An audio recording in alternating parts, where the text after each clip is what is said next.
Hello students, how are you all? Yes, I hope you are all fine. Okay, in this moral video, we are going to learn lesson number 5. Okay?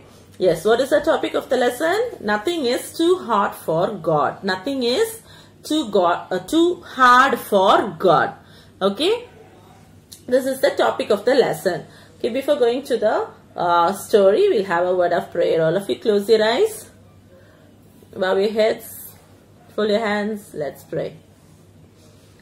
Dear Jesus, we thank you for all the blessings you have given to us, Lord. As we begin our story, begin our class, Lord. Help the children to understand the story well, Lord. Give them the good knowledge. Give them the good wisdom from heaven above. Give them the good memory power, Lord. Lord, protect them from all harms and dangers. Send them the holy angels to guide them, to protect them, Lord. Lord, be with each one of them, Lord. Lord, especially be with the parents also, Lord. Lord, be with each one of them, Lord. Guide them, Lord, as we begin our class. Be with us, guide us. We ask these few mercies in Jesus' name, amen. Okay, yes, students, children, we are going to learn lesson number 5. I have told you already, isn't it? Yes, what is the topic of the lesson? Nothing is too hard for God. Nothing is too hard for God. Okay, we are going to learn about a story. Okay, the young mother and the 2 boys were there. Okay, they are very sad. They are very sad. Why they are very sad? Because their father suddenly died and their only son and the mother were there, and the money lender is the person who gave money for emergency case. Okay, you have to return with the amount they have to give, return with the amount after a few years or few months. Okay, that's the money lender. Okay, the money lender came to the house. Why? Because to get the money back. Okay, so but they were both, the 3 of them, the mother and the 2 sons were there. They do not have money. So what did the money lender do? The money lender had taken away everything, all the things which are there in the house. They had taken everything. Only they have left only one old jug they have left at the house. Okay. The family had a large debt that to clear, and they had to pay back their debt. Otherwise, what will they do? The father is also not there. So, the money lender will take the boys. They have 2 sons, isn't it? So, they will take the boys. So, the mother was very, very worried about it, and she was very sad. What did the mother do? The mother went to Eliza. Okay? And so, she went to the prophet. Eliza is a prophet, isn't it? Yes. And you have told him already in the previous lesson. Yes. And the mother explained the situation of the family to Eliza. And Eliza asked mother very kindly, okay, tell me, you have told whatever you have, the life in your life, the things which are going in your life. So what do you want me to do? So Eliza was asking the mother. So she was telling she had nothing.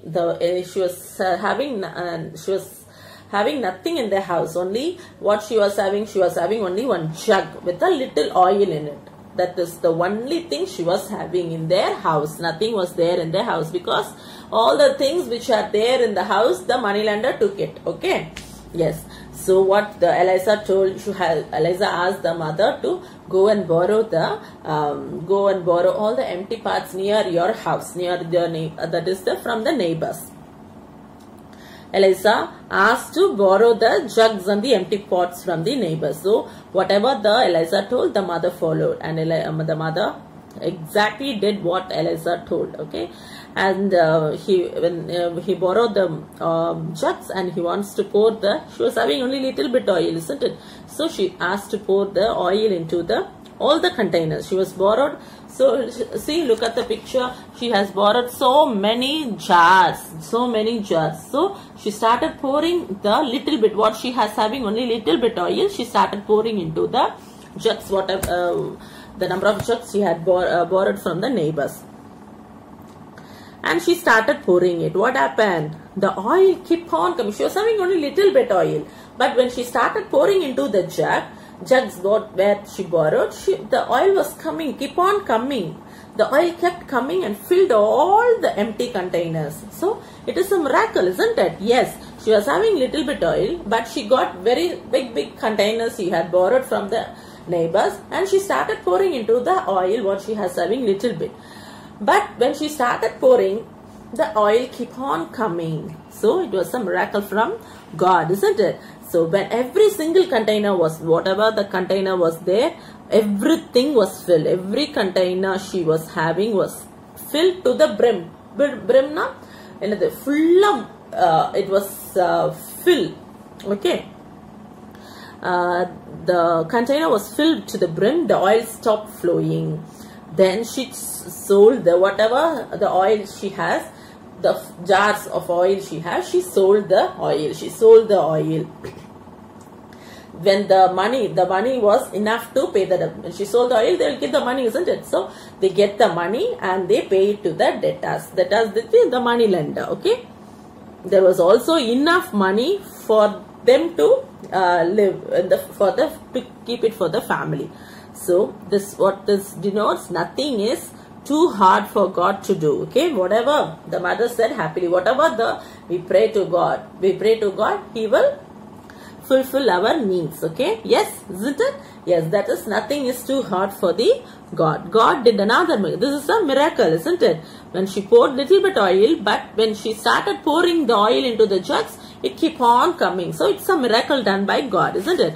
Yes. God did another miracle also through prophet Elisha. What is that?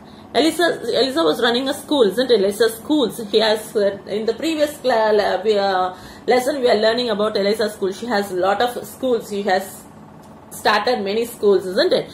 Yes, and there in the school, all the students were very much fully crowded. So many students were studying, isn't it? So the school was not enough to accommodate all the students. So they were searching for, they needed a bigger school building. So Elisha and his students went near the river Jordan and started cutting the trees to build the school. Okay, Elisha and his students went near to the river Jordan River. Okay, Jordan River, and started cutting the trees. Why? To build the school. Okay, everyone was cutting the trees, and suddenly what happened? See, you can look at the picture. Everyone is cutting the trees with the axe, isn't it? So what is this? This is an axe. Yes, everyone was cutting the trees with the axe. And suddenly what happened? The axe head flew from boy's axe. That is the top of the axe. Okay, it just flew into the river. It fell into the river. Okay. So the boy looked for the axe head. It was not there. It was just drawn with the river. But it had gone deep into the water. And the boy was very, very sad. Especially why? Because it was not his axe. He was actually, he don't have his axe, but he borrowed it. He get it from another person. So he had to return back, isn't it? So he was very sad that the axe fell into the water. Quickly, what happened? The boy was cutting the axe, cutting the trees. Quickly, the boy ran to the prophet Elisha for help. And then prophet asked, what did the prophet told? The prophet asked where the axe had fallen. Okay, he asked where it had fallen, and then the boy said, pointed to the spot where he had seen the water splash. So he showed that place. And prophet Elisha cut a stick from a tree. Okay, prophet Elisha, what did he do? He cut a stick from a tree, and he threw it into the water where the axe had fallen. What he did? He just asked the boy where the axe had fallen. First, the boy went to the prophet Elisha and told that the axe fall into the river. And then the prophet asked the boy where it had fallen. Just show me the place in the river. So the prophet Elisha cut a stick from a tree and he threw it into the water. At which place? Where the axe had fallen. Okay, he just cut a stick from the tree and he just threw it into the river. And the heavy axe head came up and floated in the water right before their eyes. Okay, he just cut a stick from a tree and just threw it in the place where the axe had fallen. And in sudden, what happened? The axe came up. Okay, the heavy axe came up, and it was floating. It was floating in the water before their eyes. So then Elijah asked the boy to go and get that axe. And God had done another miracle for him through the boy, isn't it? Yes, the boy was sure that this proves that this is also the two incidents from the water, the oil, with coming oil, pour out the oil into the containers, and it was coming and it was filled all the jars. That was one miracle, and another miracle, the axe. Okay, these are the two miracles done by God. Okay, yes, this is the lesson is about. This is the heading is, this shows that nothing is too hard for God. Okay, for men, for people, for men it is very hard, but for God it is not hard. Everything is easy. Nothing is impossible, and nothing is too hard for God. Okay, yes, for the memory verse is text taken from Jeremiah 32:17. Yes, what is the memory text? O Lord God, it is thou who hast made the heavens and the earth by thy great power and by thy outstretched arm. Nothing is too hard for thee. Jeremiah 32:17. Yes, the key text is from Jeremiah 32:17. O Lord God, it is thou who hast made the heavens and the earth by the great power and by the outstretched arm. So nothing is too hard for thee. Jeremiah 32:17. Yes.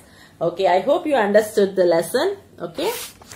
Is what is the main theme or the main aim of this lesson is whatever problem, nothing is hard. Whatever problem have, if you go to God, He will solve the problem. Nothing is hard for God. For people, for men, it is hard, but for God, it is nothing is hard for God. Okay, I hope you enjoyed the lesson, children. Thank you.